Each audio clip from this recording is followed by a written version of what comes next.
So have you ever wondered what your accountant and bookkeeper really thinks? How about tapping into that wealth of expertise to gain an understanding of the transition between 2020 to 2021 and the potential impact on your small business? Last week, I was lucky enough to be invited by ReceiptBank to moderate a panel of such experts, tapping into the knowledge, the expertise, the opinions from three giants of the accounting and bookkeeping world. With hundreds of small businesses between them, this panel brought with them not only a diagnosis on 2020, but a prognosis for 2021. 2021 surely is going to be an important year for businesses as they look to bounce back and maintain consistent growth. But for this to be possible, these businesses will need brilliant, business-minded accountants supporting them. Stuart Brandman from 452 Partners, Rebecca Lout from The Business Organiser, and Kaya Kaldoja from Blue Rock Books discussed the ongoing challenges from their industry in 2021 and how cloud accounting technology will and can support businesses prepare for success. So let's have a listen to what they have to say and what we can learn from these experts.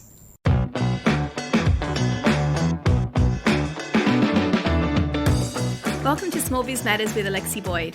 Whether you're listening live on the Community Radio Network or via podcast, here's the show where you learn from experts, be inspired by journeys and discover more about making your small business a success. I'm Alexi Boyd, broadcaster, advocate and small business owner. Let's meet today's guests. Well, hello everyone and welcome to what I'm sure will be a very interesting and definitely topical discussion where you'll hear from a talented bunch of passionate, respected accounting and bookkeeping professionals. Let's begin by acknowledging the traditional owners of the country on which we meet today. For me, that's the Darug and Guringai people, and recognise their continuing connection to land, waters and culture. We pay respects to elders past and present and extend that respect to all Aboriginal and Torres Strait Islander peoples today.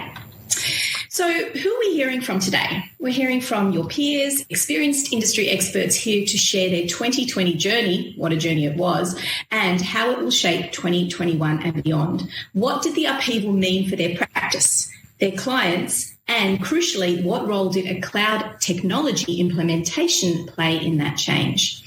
2021 is sure going to be an important year for businesses as they look to bounce back and maintain consistent growth. But for this to be possible, these businesses will need brilliant business-minded accountants and bookkeepers supporting them, just like you guys who are listening today. My name is Alexi Boyd, and as the conversation curator, I create engaging and conversational content with your expert guests through panel moderation, interviews, and fair and equitable discussions.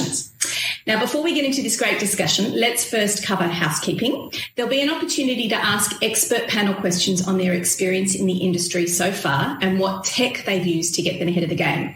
We'll be asking questions at the end, but as they pop into your head, please add them to the Q&A box because this discussion is being recorded and will be available to watch later on in the month. We're going to pick up on your questions as we go, but most likely towards the end as well. If you know of anyone who's missing today's broadcast, then please keep an eye on ReceiptBank socials for more information when it's going to be rebroadcast again. And we're also going to be listening to this on Small Biz Matters this week, coming up on my radio show on Tuesday. So let's get started and learn about our guests. Rebecca Lout is the director at The Business Organiser. She's a cloud software specialist who supports businesses in the design and implementation of cloud technology platforms. Her work is focused on improving business overall efficiency, increasing insight across their financial performance. Recently, Rebecca led the technology component of PwC's outsourced finance solution before moving on to build out a new tech advisory offering in her family business, The Business Organiser. In her previous roles with global accounting platform Xero, Rebecca was at the forefront of technology disruption, having exposure to global markets and fast-paced growths when the organisation went from startup to international to tech darling. Kaya Kaldoja is the director of Blue Rock Books, and Kaya, feel free to correct me on my pronunciation of your last name there. She joined Blue Rock in 2018 as their superhero head of bookkeeping, but her origin story is a little bit different to most superheroes. She got her first taste of bookkeeping life by helping her parents painstakingly enter stock orders one by one into an ancient point of sale system. This is where Kaya's love of all things process, automation and cloud system integration came from. She gets really excited about new software and cutting-edge business technologies that make life easier for clients. Stuart Brandman is the director at 542 Partners, having worked in a mid-tier accounting firms for nearly 10 years prior to founding 542. Stuart has worked along with a range of businesses in financial, accounting, advisory, taxation and business planning. He specialises in providing virtual CFO services and real business solutions to advise his clients, from implementing the appropriate accounting software, providing accounting and business advice, and conducting strategy sessions. He has an impressive skill set. And all those things are going to combine to make what's going to be a really awesome discussion today. So first of all, let's hear from each of our experts. I think it's really important when we've got a bunch of really experienced people in the room that we hear a little bit about them to learn what makes them a bit different. That way, when you're constructing your questions, you can really ask pinpointed questions for each of them and target the person you want to ask. So Stuart, let's hear from you first. Tell me a little bit about the practice, say number of clients or the size of the practice and what sort of things you specialise in. Yeah, thanks, Alexi. So 542 Partners, we're about 7.5, touching on 8 years old. We were blessed to start on the cloud journey with the zero stack of software, implementing ReceiptBank from day one. And we've got now a team of 15, 16, 2 new people starting in February, so it's going to take us to about 18. So we've grown quite quickly on the back of that journey, but also the service model that we offer, where we're largely fixed fee. We try and implement effective and efficient software solutions for our clients, and then couple that with advice-based services. So that's been our journey. We have a young and enterprising team full of talented people, and we try and make sure that they're given as much exposure to a similar top services as we at the director level offer. Awesome. Cool. Thank you. Kaya, what about you? What industry do you specialise in, and how do you work with your clients? So obviously I'm part of a division, Plurrock Books, which is part of a bigger group called Plurrock. Plurrock itself is an entrepreneurial firm with 11 specialised divisions. And so we work together actually with a lot of small and medium-sized businesses in every aspect of business, such as accounting, digital, finance, law, and so on. Overall, obviously, over the last 10 years, we've grown into a business which employs around 200 staff members. Plurrock Books itself, bookkeeping is fairly newly established division, part of it. Obviously, we were part of accounting division before, and we've got around 14, 15 employees at the moment. We don't really focus on industry as such, but what we do love is to work together with entrepreneurs and business owners who really are keen to grow their businesses into a VOW business. And we want to obviously provide them services along the way and technology as well to make sure that they succeed. So technology and, like Stuart's team as well, smart, tech-savvy team are the keywords how I would describe our team or our business. Awesome, thank you. And Rebecca, you come from a little bit of a software background. How has that, I guess, helped you engage with clients in a different way? Yeah, so about 15 years ago, my family business, The Business Organiser, started. Not long after that, I got involved in the business at the time doing POS implementation and accounting software implementation. Was very lucky to be in the very early stages of Xero coming into the country.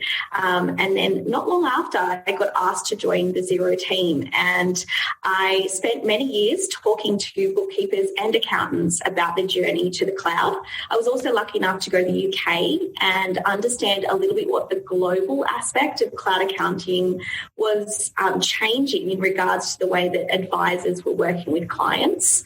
And I've been lucky to have both the software experience as well as the client experience, which has kind of led me back into technology consulting. So we're a small firm. We effectively are just key two directors, a set of bookkeepers in our team, and then we work with external contractors depending on the types of engagements we are going through. One of the fantastic things is we have a fantastic community of accountants and bookkeepers, as well as also developers in our community as well, who support us around robotics and automation and other programs that we work on a daily, weekly and monthly basis. Awesome. I might actually tease that out of you a little bit later, because I think that robotics thing sounds quite interesting in the way that you work currently, because you've got that background in software and how you integrate that as a team. That could be quite interesting. So we'll come to that a little bit later. So, I mean, It would be a bit remiss of me not to reflect on the last 12 months and the upheaval that's happened in the industry. Rebecca, let's start with you. What are the challenges that happened in 2020 that you think are going to bleed into 21 and continue? And what do practices need to be conscious of to continue that journey of self-improvement? Look, I think it was a tough year for business in general. Bushfires hit in early Jan, and then we were still reeling from that when COVID then came into play. I think one of the key things for me is that there'll be many different stages at which our businesses are now in recovery mode. Some may be flying because they were able to pivot and get that really strong growth out of a business structural change or an industry change that's actually done them really well. You know, technology has been a big player in that space. You can see it by the share market. But also for small businesses, it's also about having the ability to be able to have tough conversations when it does get hard for them. Because while you have some clients that are potentially growing, 2021 will be an exciting year for them to continue that growth. You may have other businesses who are really slowing or are getting to the end of the stimulus packages that were provided out of 2020 and really needing that additional support and hand holding. So for me, I think that will continue to be a challenge in 2020. But I think having that advisory focus is really important when it comes back to separating the different client segments and their growth phase that they're operating at. Because everyone's different. It's about channeling that conversation and making sure that you're getting out the best of each person's growth pattern at that time. I think it's a really important point that allocating that time to be able to have the one-on-one conversations with clients about how they're doing and guiding them appropriately. But could I just ask you about that? How do you find the balance between finding the time as you're in your own practice to have those conversations when many of us have ramped up and increased the volume of work that we've got in 2020 and into 2021? What advice would you give to people who might say, well, I haven't got time to sit down with those clients? I agree fully. It's one of the hardest things in a business to be able to allocate your time and resources, so not just your time but your team's time, into focused areas. For me, advisory is part of our offering. It is the way that we operate. So it's one of those things that we have built into our packages from day one of our service offering. But if it's not something you've previously provided, then one of the key things you can get started with is actually just having a conversation. Taking a 5-minute phone call in the car, on your way to the office, on your way to the next job, having those conversations is a start to advisory. I had a partner at one of the big fours who always said to me, a conversation is always going to be gold in your relationship with your client as an advisor. Never be afraid to pick up the phone. And that is sometimes more important than sending an email with standard information.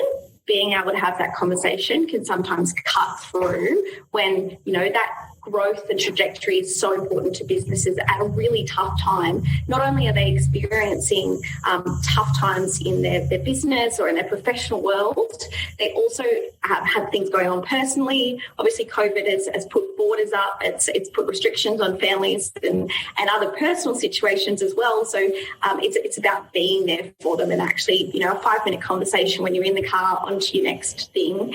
It's really about using those time points wisely and really cutting through the tough conversations.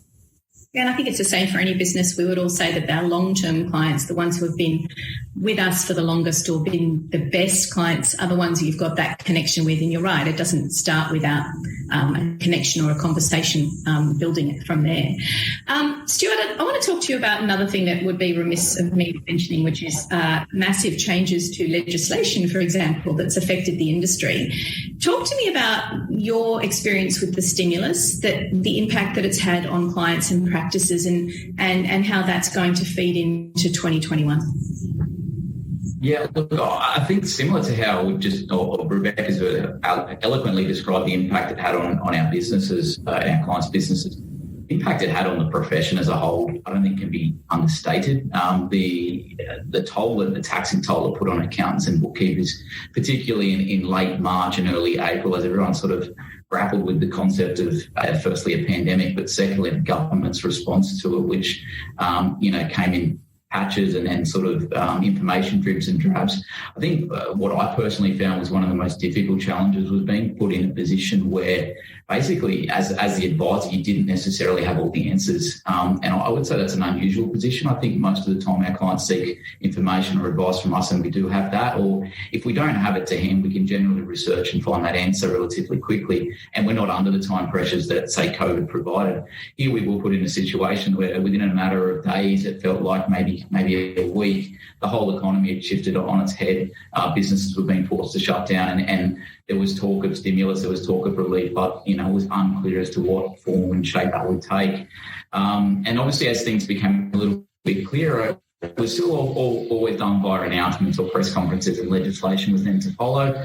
And so I think advisors, accountants and bookkeepers, we were put in the middle of a situation where we were trying to interpret, say, the government's position, but not legislated yet, and trying to give clients our best indication of where things were heading, but we didn't want to give any firm guarantees and say this is what you will get or this is what you will be entitled to. So I certainly found that challenging. I'm sure the other panellists here will agree that was really challenging. And then thrust that in with the fact that, this came out of nowhere. This wasn't put into our work schedule. I would say most accountants and bookkeepers have a pretty locked in and hectic schedule as it is, regardless of a pandemic thrown in the middle. Try and input and insert this amount of communication, knowledge and implementation in that relatively short space of time and continue that on for the rest of 2020. That's a huge challenge, and hats off to the industry for getting through to 2021. Well, can I ask you about that? Because I think the whole question and the conversation around billable hours was a really tricky one and something that we all learned a great deal from. What did you learn in your firm about the concept and how what changed about billable hours and how did you roll that in? What were some of the practical elements that you did because of the legislation changes when it came to billing clients? Yeah, it's a good question. And, as I said in the intro, we are largely a fixed fee billing service. So that made the challenge for us at that time, I would say, a harder one to grapple. We're generally open to conversations with our client. Our model and our setup incentivises and encourages communication. But at that stage, we were getting an amount of communication that, basically we couldn't deal with, at least in the first couple of weeks. I remember the phone calls were from 6 to 30 in the morning until sort of 9 or 10 at night for days on end. We weren't thinking about billing at the time. It was not front of mind for us. It was about, at the time, it felt like it was going to be far worse than probably it ended up being. But at that time, we were just trying to make sure that every client got through that next week and got through that next month.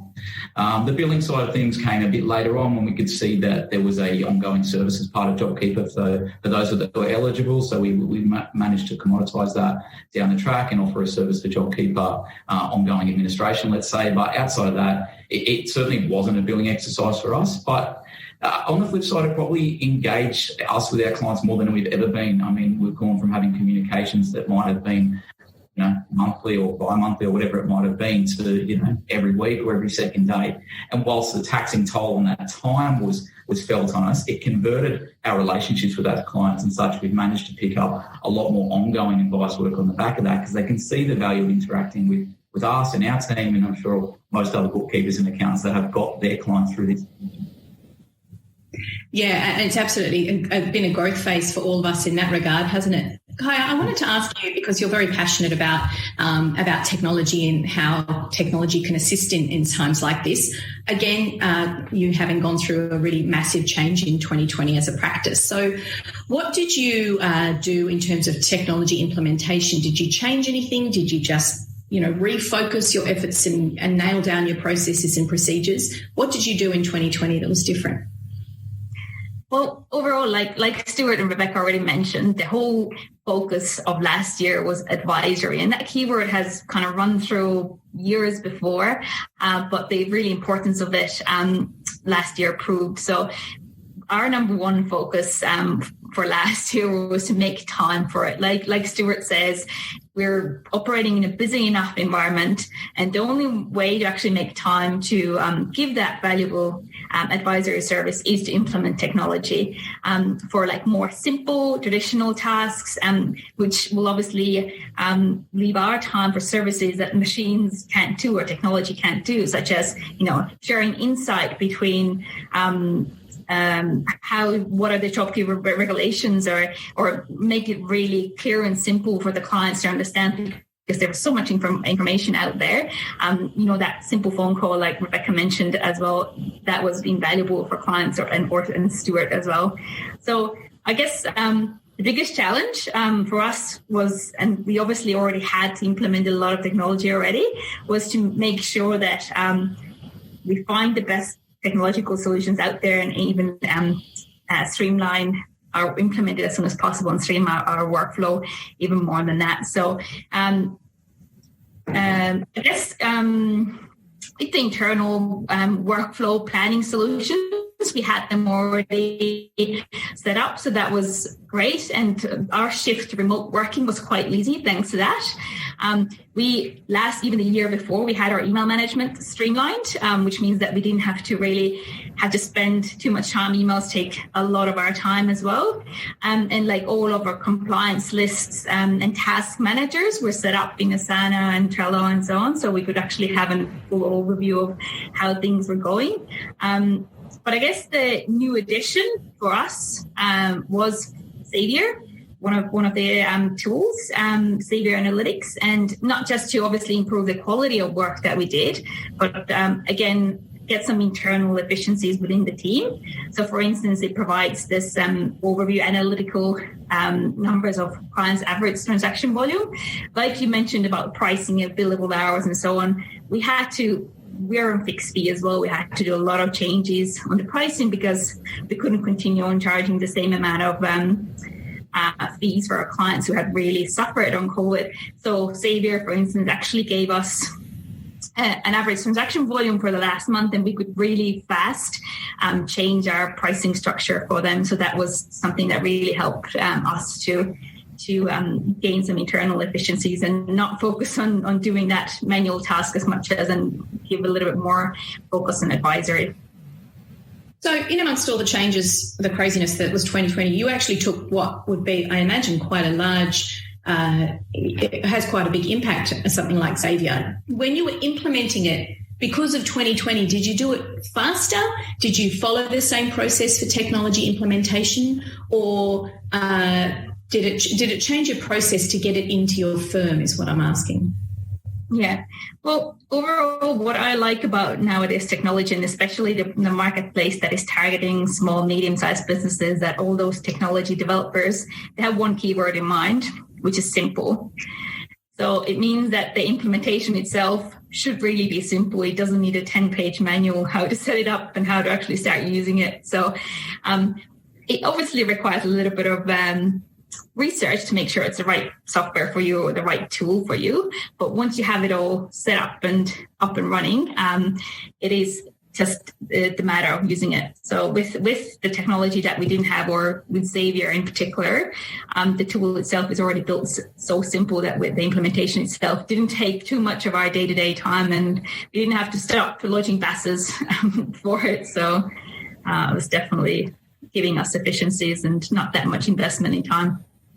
I mean, that's what I think is the biggest hurdle, isn't it? Is thinking to yourself, okay, I know I hear it's going to do good things, but what's the time frame I need to do? Can I ask how many members of your team I'm just curious myself, how many members of your team did you bring along the ride for the implementation of Xavier? Implementation, obviously, I did a quick research myself. It was very simple to have a look and see. I already had a knowledge of competitors as well, but everyone in the team got involved. So I guess number one thing for any kind of system implementation is to get everyone using it. So if you don't have the team involved in it, it's not going to be successful, the implementation. So everyone from the team, we had a little bit of a competition going on who got the best score on their client files. And that meant that the team had to go through the system in detail to make sure that they achieved that best result, because obviously it ended up with a prize as well. So everyone got involved and implemented fast and really well within couple of weeks. We gave a deadline a couple of weeks to get it all done, and that was it. I love that idea of bringing a team on board through bribery, just giving them whatever works. This episode of Small Biz Matters is proudly sponsored by the Australian Small Business and Family Enterprise Ombudsman's Office. Led by Kate Carnell since its establishment only 4 years ago, Aspifio has provided education, advocacy and support, including free assistance if a small business is involved in a dispute. The office also provides assistance for disputes that fall under the franchising, dairy, horticultural and oil industry codes. Kate Carnell, as an independent advocate for small business owners, has the legislative power to influence our nation's lawmakers, ensuring legislation and regulations are put in place to help small businesses grow and, in these times, survive. Small businesses are the engine room of the economy, and it's Aspifio's role to do all they can to ensure they have the freedom to innovate, employ and thrive well into the future. I want to ask about advisory services now, because it is the big buzzword, has been for a few years. I mean, what does it really mean from a practical perspective? Rebecca, you mentioned, the importance of picking up the phone, conversations. Is it more than that? Is it, how do you implement advisory in a firm that might not have been doing it previously, Rebecca? It's so interesting because I think it can be a whole spectrum. And I think Kaya was right in saying that, I think 2020 and the things that we've been through in the last year with our clients has really maybe made people step up and become a little bit more advisory focused. I think it was about, say, 4 or 5, maybe 6 years ago at a roadshow or something like that. Stuart and I were discussing earlier that, the advisory term really picked up in the cloud accounting space. And I really feel like now advisors are honing in on the advisory service space. Now, to me, advisory can be a full stream of services. It could be something that you just include, support around technology, for example, could be considered advisory. And then it could be right through to strategic planning. Like, we don't do tax in our business, but we do strategic planning around operationally. How is your business operating today? What does your growth look like? Are your systems developed in a way and operating in a way that is going to allow for you to strategically meet those goals? So for me, advisory is a full stream of services. Forecasting can be put in there. Advice on technology can be put in there. Tax planning, strategic planning, business growth. But also we're, going through a generational shift now. So there's a lot of that businesses being moved on from one generation to the other. And I'm from a small business. I'm actually going through that myself at the moment. So moving from my mother as the core director in the business to myself. She's edging on retirement. She's moving out of the business. So there's a lot of businesses going through different types of experiences that require knowledge of bookkeepers and accountants who have either experienced this before or have knowledge of the best possible way to go about these different scenarios. I think in a way advisory can be moulded into very different ways, but all firms need to find a way that is suitable for them and plays into their strength. So our advisory is around technology, and that is our strength. And, we work with other partners who have advisory strength in, for example, tax planning or retirement planning or forecasting or other bits and pieces that are in particular that person's speciality.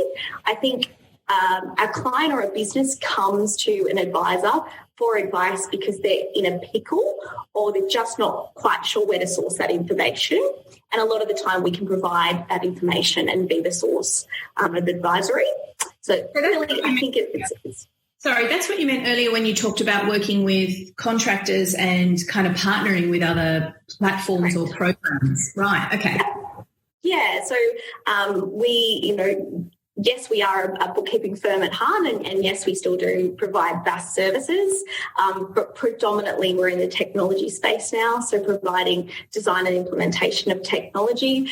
So we work with other bookkeepers and other accountants, other financial planners around different solutions depending on who we are working with and what that, business or personal dream is of the client, so that they can get to achieve their particular goals. I like what you were saying there about it's almost as though you're niching your advisory. You're really working out what your strengths are and you're delivering those and saying, look, this is where our strengths lie. And I hadn't even thought of things like, software advice. That can be a type of advisory as well. That's really interesting. How have you implemented change in your business, Stuart, and how do you, going back to that notion of commoditising it, has the format changed for commoditising advisory, in your opinion? Yes, most definitely. I think to further elaborate on sort of what Rebecca just touched on there, I think that the buzzword of advisory is both useful and annoying at the same time. Useful in describing a service that's sort of not your compliance-based or traditional BAS or accounting-based service, but also annoying in that it's very nondescript.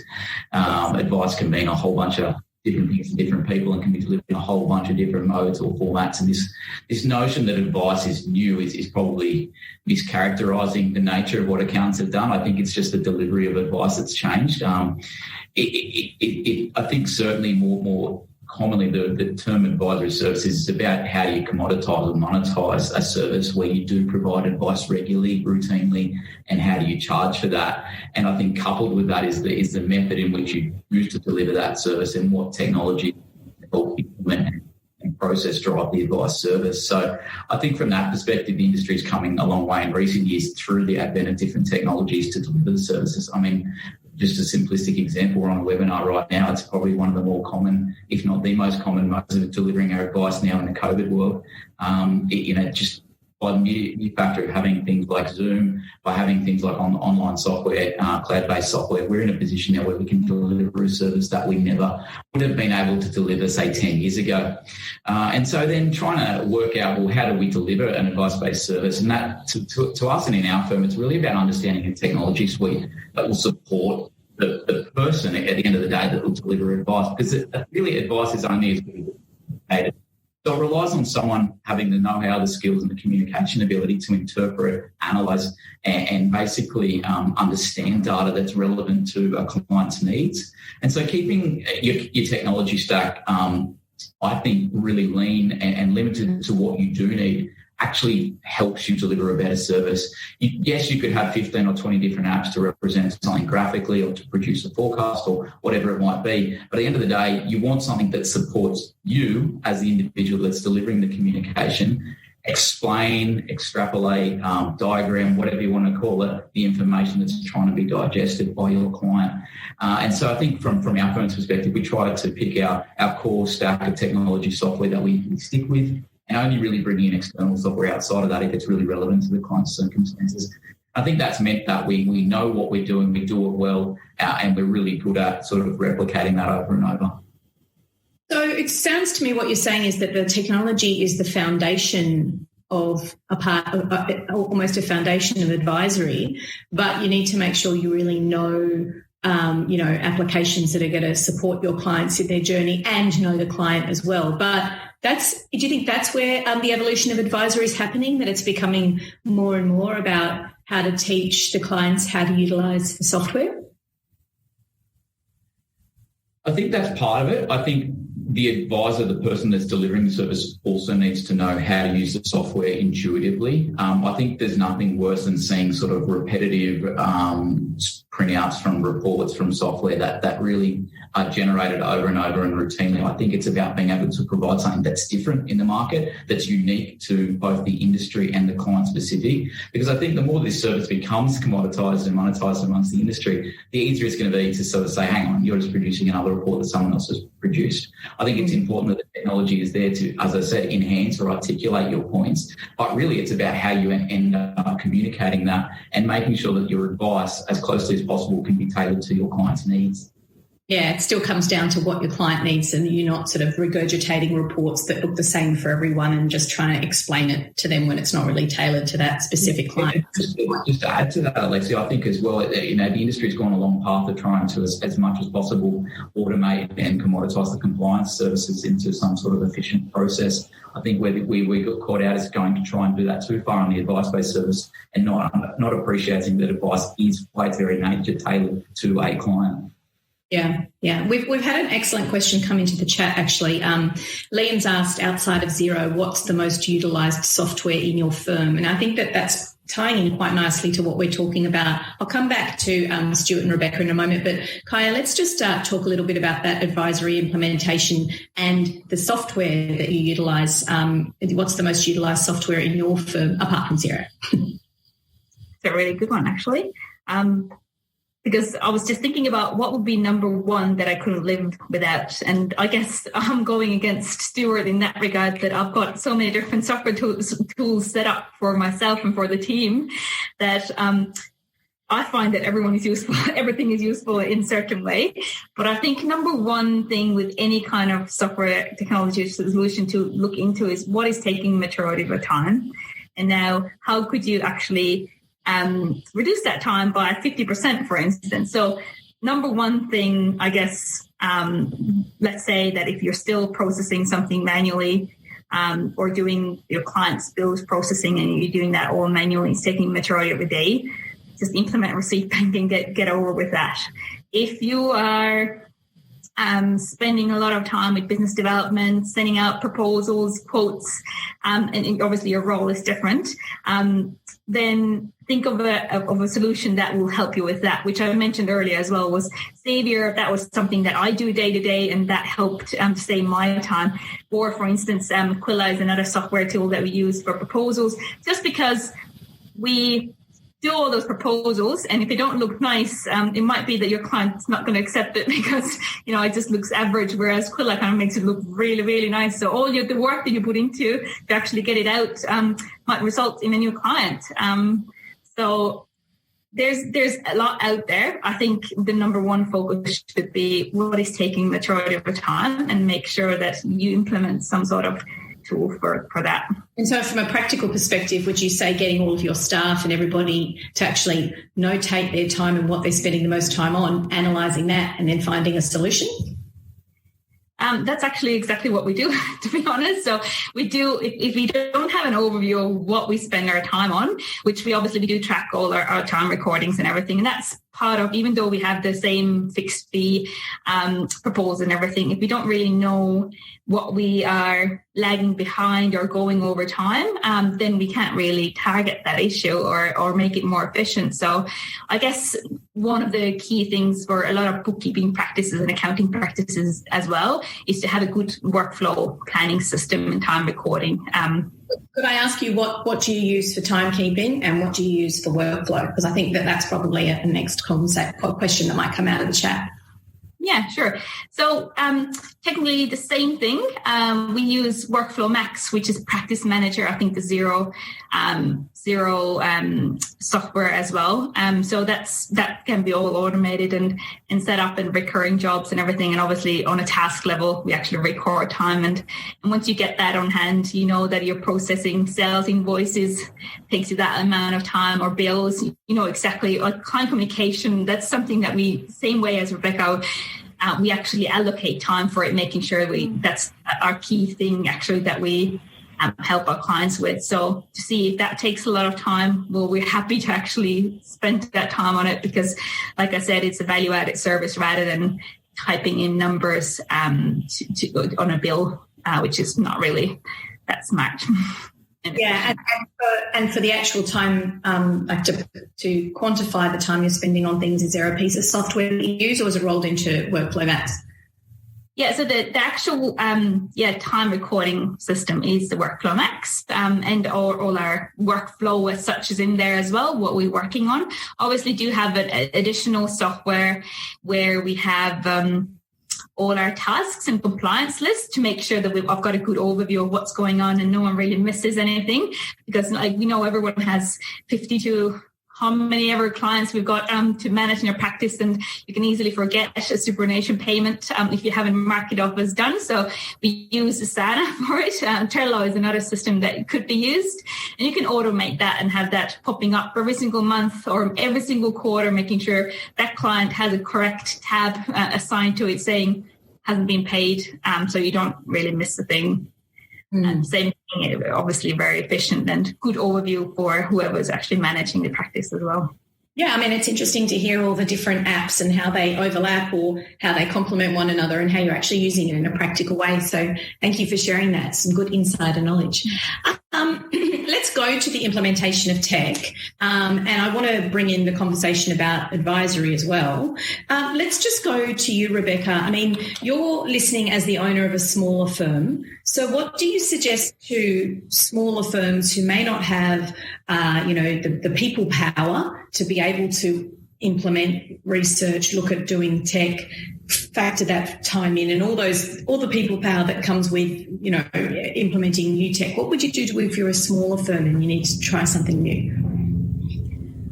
Anyone who knows me really well knows that I love to break software. I'm actually out to use 105% of the software platform wherever possible. I really, really believe in trying to make the most. And I'll probably sit between Stuart and Kaya in my theory around what tech we should be, having as a firm, and particularly a small firm where we can't really designate champions. In our firm, the way that we adopt technology is normally centrally around, a little bit like Kaya, identifying an issue that could be a pain point, a bottleneck. What is it that's not getting done, or what's getting done but taking too much time, or what simply just doesn't feel right in the business? And we have a really open book policy around that. Then from there, it's actually looking at solutions that are on the market and really testing and trying to that 110% of the offering. So while we are small, we actually use Zero Projects for our timekeeping. It does a beautiful job for us. We use it in conjunction with Xavier for our workflow management and our reminders, which is also awesome. But overall, we have really just tried and tested every single solution to the nth degree when it comes to our own business. And then when it comes to our clients, either looking at the solutions that we are operating on is a really good way, to know, to walk the walk, talk the talk kind of situation. And then we have specific niches that we work in. So specifically our business is working with franchise networks, predominantly also working in the e-commerce space, so a mixture of online and bricks and mortar retail.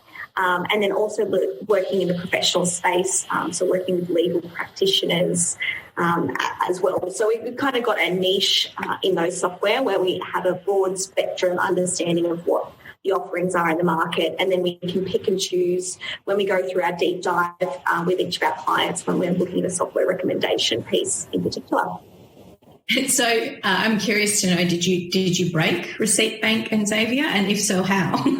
Oh, I got pretty close to breaking Xavier, but in a good way. And that's actually, I was one of the early adopters around different things, but repeating workflows for me was just an absolute eye-opener. Made me so happy because that's what I was doing in Trello, and I was actually using the Power Up hack, and I had to do a few tweaks around Zero Projects and the Trello Power Up app. But we've got to the point now that we can actually move Trello out of our stack and we can just use Zero Projects and Xavier. So we've been pretty happy with what we've done to date. We keep a lot of our client communications.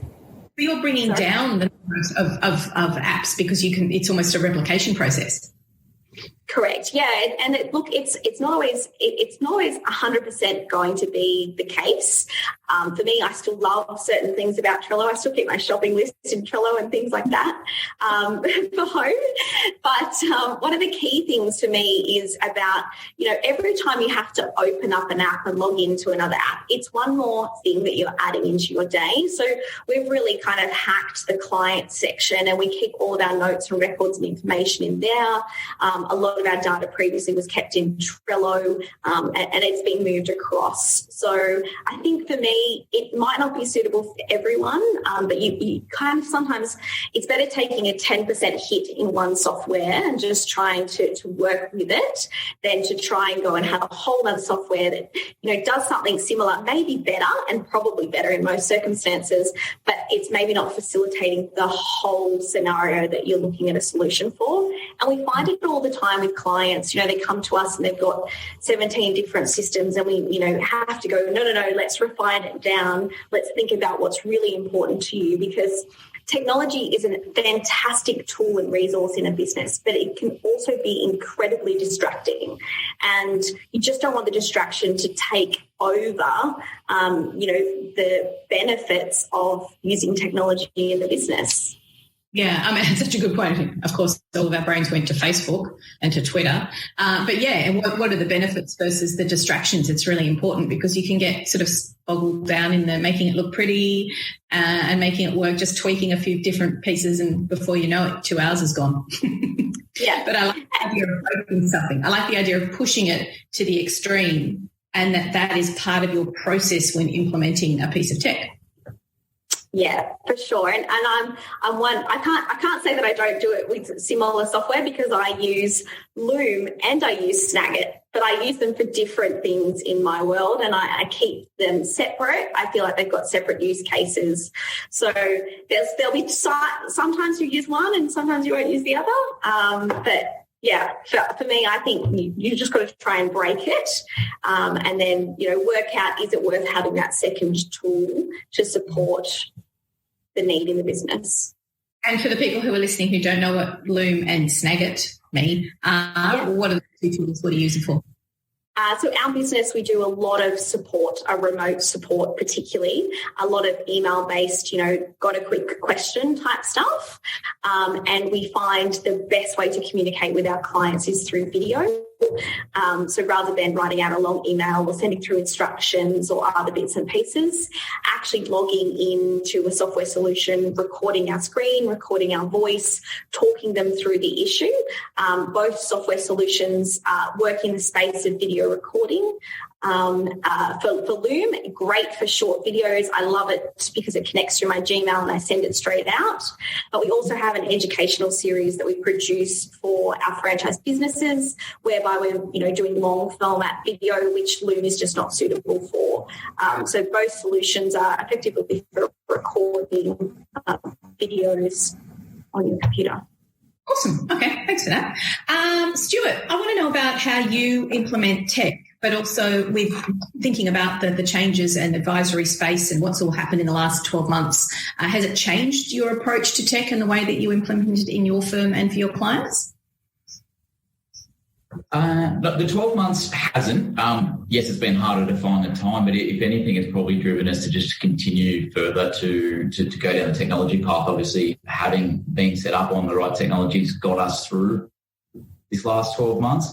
And I think going forward, technology is not going to be a reducing part of our job descriptions. If anything, it's going to enhance. So we can't get off that train just because we're busy or tied up. I think it's more important to roll out technology than ever. I think, as Rebecca just indicated, I think for us it's a bit more of a simplification approach now. I know in the early days it was every new app, every new thing was the next best thing that we could have.